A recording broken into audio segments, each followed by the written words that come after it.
Chris, we find ourselves bearish on unemployment, bearish on housing, and yet bullish on stocks. Talk. So about a month ago, we did a video on mundane companies benefiting from AI and how it kind of potentially lifts the S&P 493 versus the Magnificent Seven. That's right, yeah, a lot of stuff. And actually, in the rest of the world, too. The rest of the world's more industrial than the U.S. in terms of stocks. So that's interesting. That's bullish, right? Yep. Or at least feels bullish. What's not bullish is unemployment for young adults, okay? It's starting to get interesting. And is it because of AI? Hard to know. Don't know. Lots of questions. I mean, it's at least a thought, but don't know that, okay?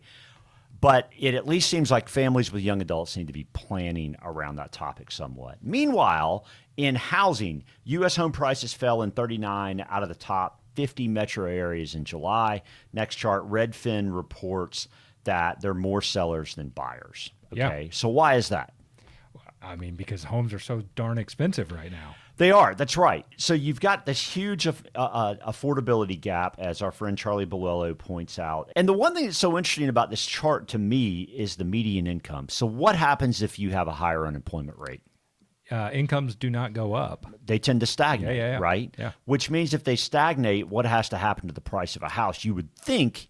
If you want to move a home, you've got to lower the price. So next chart, this is a rent versus buy calculation. And the gist of it is, hey, mortgage rates need to drop to 5.1 and home price, which is 1.5% below where it is now. Right. And home prices need to drop by 15%, which is a lot. To get to median, right? To get to like break even. Yep. So, man, housing looks challenging. So to me, it would seem, we need to prepare from a liquidity standpoint. I mean, if we like stocks for growth for the long term, that's good. Yeah.